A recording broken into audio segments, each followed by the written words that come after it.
గ్రామాభివృద్ధితోనే దేశాభివృద్ధి అన్న మహాత్మాగాంధీ మాటలు నేడు సాకారమవుతున్నాయి. గ్రామీణ ప్రాంతాలు అనగానే గతుకుల రహదారులు, చెత్తా చెదారాలతో నిండిన పరిసరాలు, మురుగునీటితో నిండిన అపరిశుభ్ర వాతావరణం, సరైన ఉపాధి లేక వలసలు పోయే కుటుంబాలు, ఇది ఒకప్పటి దృశ్యం.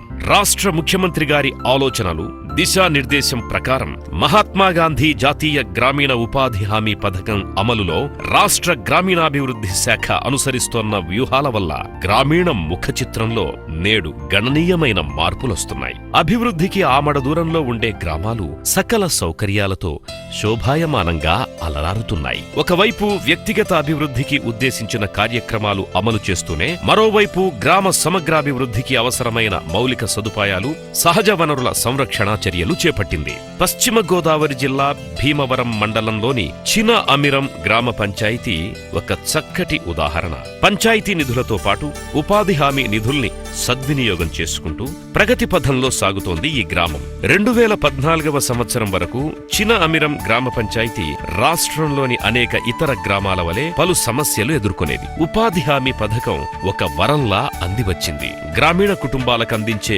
వ్యక్తిగత మరుగుదొడ్లు, పక్కా నివాస గృహాలు వంటి అభివృద్ధి పనుల్ని అర్హత కల ప్రతి ఒక్కరికి అందజేశారు.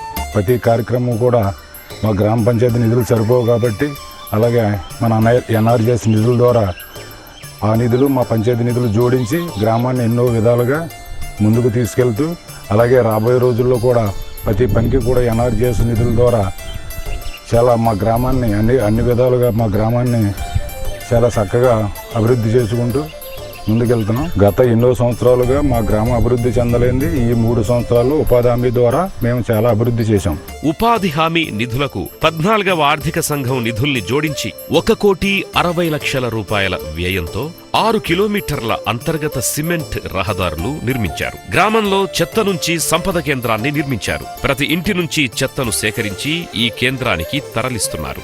రహదారులకు ఇరువైపులా మొక్కలు నాటి హరితహారాలుగా రూపుదిద్దారు. పక్కా నివాస గృహాలు లేని పేదలకు ఎన్టీఆర్ గృహ నిర్మాణ పథకం ద్వారా 34 ఇళ్ల నిర్మాణాలు చేపట్టారు. ఉపాధి హామీ పథకం కింద వ్యక్తిగత మరుగుదొడ్డి లేని 200 కుటుంబాలను ప్రోత్సహించి 200 మరుగుదొడ్ల నిర్మాణం చేపట్టారు. అయితే మాకు బాత్రూమ్లు అవి ఉండే కాదండి, బయటకు వెళ్ళవలసి వచ్చేదండి. తెల్లరగట్లు లేసి పొలాల్లోకి తుప్పల్లోకి వెళ్ళాలండి. అక్కడికి వెళ్ళాలంటే పాములు, తేళ్లు అయ్యేటి ఉంటాయని భయపడతా వెళ్ళేవాళ్ళు. అది పథకం కిందండి. ఇప్పుడైతే బాత్రూమ్లు కట్టడం జరిగిందండి. చాలా బాగుంది. ఫలితంగా నేడు చిన అమిరం బహిరంగ మల విసర్జన రహిత గ్రామంగా మారింది. బాటసారులకు ప్రత్యేకంగా మరుగుదొడ్లు నిర్మించారు. మురుగునీరు రహదారులపై నిలవకుండా అంతర్గత మురుగునీటి కాలువల్ని నిర్మించారు. ఊరంతా వీధి దీపాలను ఎల్ఈడి వెలుగులతో నింపారు. రోడ్లకి ఇరువైపులా మొక్కల పెంపకంతో పాటు గ్రామీణ ఉద్యానవనం అభివృద్ధి, శ్మశానాలను స్వర్గపురులుగా మార్చడం, అంగన్వాడీ భవన నిర్మాణం, సీసీ కెమెరాల ద్వారా నిరంతర గ్రామ పర్యవేక్షణ చేపట్టారు. గ్రామాల సమగ్ర అభివృద్ధికి ఉపాధి హామీ పథకం నేడు ఒక సంజీవనిలా మారింది. మన ముఖ్యమంత్రి గారి ఆదర్శం అభివృద్ధి గ్రామం, ఆరోగ్య గ్రామం, అదే ఆదర్శ గ్రామం. రండి, అభివృద్ధిలో చెయ్యి చెయ్యి కలపండి. మన గ్రామాలను అభివృద్ధి గ్రామాలుగా మార్చుకుందాం.